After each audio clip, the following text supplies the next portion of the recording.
Ito guys, yung paalala ko sa isa kong video, lalo na para sa ating mga OFW, na kahit nasa ang bansa man tayo, ay dapat nating irespeto ang mga lokal kung saan bansa tayo nagtatrabaho. At kahit hindi man lokal guys, basta ibang lahi, ay wag na wag tayo magsasalita ng hindi maganda, lalo na sa wikang Tagalog. Kahit gaano pa ang kapagod natin sa trabaho guys, ay iwasan nating magsalita ng hindi maganda.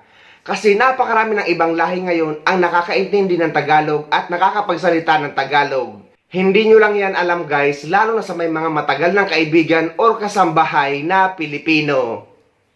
Hello po, yung mga kababayan ko. May sasabihin ako. Pure Arabo ako at natuto akong salitang Tagalog kasi may nagturo sa akin. Nagkaroon ako ng isang kaibigan, napaka-very decenteng tao.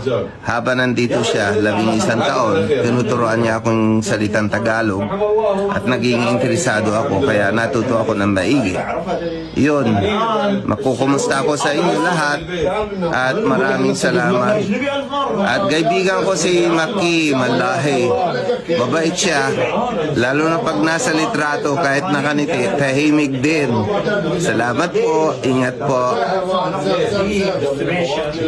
Dahil sa isang video ko na ginawa ko para maging paalala sa mga kababayan natin, ay half Pinoy at half Arab yung ka-encounter ng ganitong ugali ng mga kababayan natin. Kaya hindi nagkaso. Pero what if kung ganito guys na pure Arab na marunong magsalita at umintindi ng Tagalog, tapos nagsalita ka ng hindi maganda laban sa kanila? So ang bagsak nyo ay kulungan at milyones ang multa. Kabuisit mo. Di manghalili.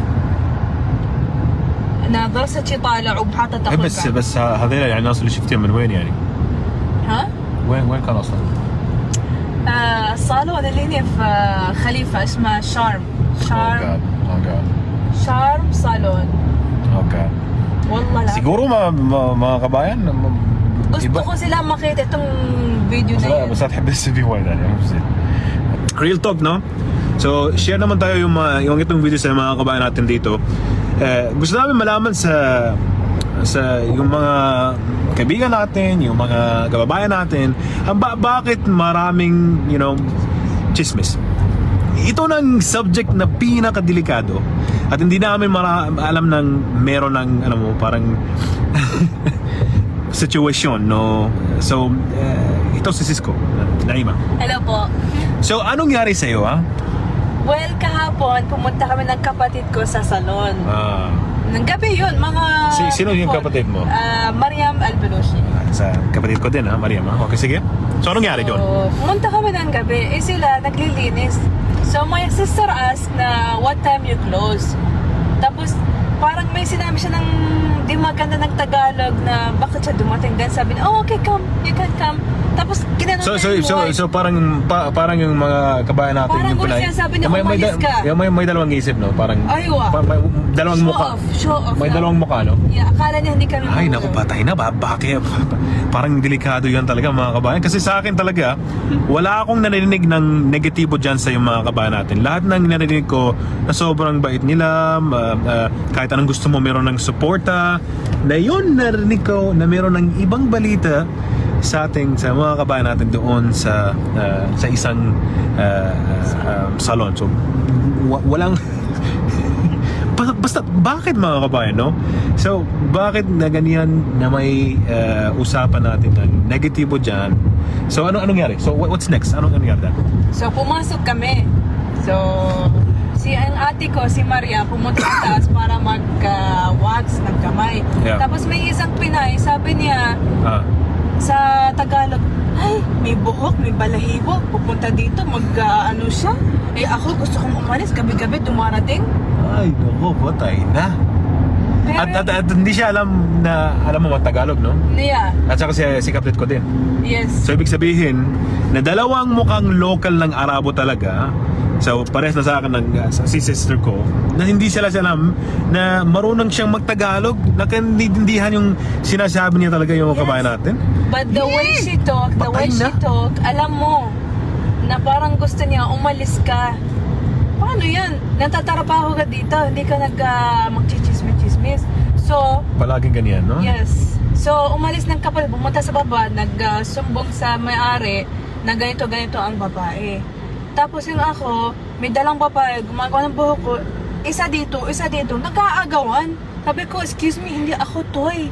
Na ganito. Sabi To ibig sabihin na paglaruan, no? yes. Ay, nako. Ay, bakit ganun?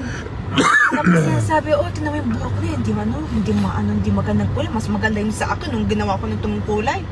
Sabi ko, grabe naman ito. Nakagigil ako ng gig. Pero sabi ko, ng isip ko, yung kapatid ko sabi niya, hintay mo hanggang ano masasabi nila. So, ayun. Tapos nung dumating ng kapatid, sabi niya, tapusin mo yan, then come. Sabi ko, okay. Mas maganda kasi may patient na kayo dyan, no? Yes. So, patient talaga kasi yung problema, usapan natin mamaya pagtapos ng trabaho, no?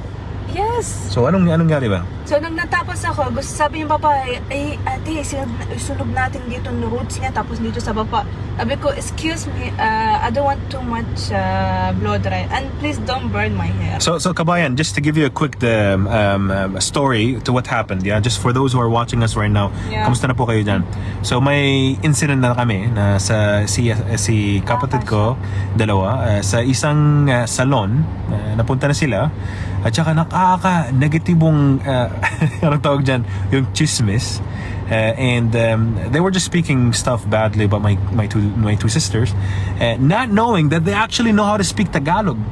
I mean, why would you speak in the beginning to people like that? Kahit hindi half na lokal, mga pure, huwag kayo magchismis kasi bawal sa Pinas magchismis. Pwede yan makulong kayo. Hindi kayo nanghihiya kasi masakit sa amin yun. Kasi half Filipino kami. Masakit na magchichismis-chismis. Yeah. So, nung nagsabi kami sa may-ari ng salon, pwede kami mag-usap sa mga yan. Sabi niya, sige. Kasi nahiya siya tuloy, hindi siya masyasabi. So, pumunta kami. So, first time, my sister Mariam, nag-fluent siya ng Tagalog. Talagang binuhas ng galit niya sa mga Pilipinas. Ay, nako! First time! Ay, nako! Sabi ko, yes, go sister, go! Ang pagsabi mo mga yan. Bagsak! Tapos sabi niya, lahat kayo makinig sa akin. Akala niyo hindi ko alam marunong mag-Tagalog? Akala niyo? Half Pinay po ako. At masakit lahat ng sinabi niya sa akin. Ayan, okay, may balahibo ako. Bakit? Kayo mga Pilipino, walang balahibo? Hindi kayo proud? O anong masama kung darating ako problema dyan, no? Sana yun, sakit lang. Why they invest wax? Ganyan, so for what? Para ganun lang? Laruan? Ano yan? Naiiya kayo kasi marunong kami mag-Tagalog. Saan ang mukha nyo? Nasa floor na. Tapos na kayo, nagbabasa yung mga floor. Naglilinis kayo at ng mga customer dito. Ano mo sasabi? Paano maglalaman ng mga government ko anong ginagawa nyo? Napahiya kayo, no? Sabi ko, ikaw, yung dalawa na yan, ikaw, gusto mong sunugin ng buhok ko? Sige, sunugin ko yung hair mo. Masaya ka? Masaya kayo mag-chismis? Ay, nako, galing sa puso talaga kasi masakit, no? Masakit. Talaga, wallahi. I don't want to say to mga Pilipina, kasi Pilipina kami, we proud, pero masakit sila magsalita. And I want to share with you guys how the Situation, Filipino, no? yes. Yeah. At sana manood sila. At sana, please, don't chismis. Yun lamang at walang sawa tayo magbibigay ng paalala sa mga kababayan natin. Dahil sad to say, marami pa rin ako mga kababayan na naririnig at nakikita na nagsasalita ng hindi maganda sa ibang lahi gamit ang lingwahe natin. Dapat nating irespeto guys ang ibang tao dahil baka kapag natsambahan ka ay rehas ang bagsak mo at iiyak-iyak ka ngayon sa ating gobyerno at hihingi ng tulong.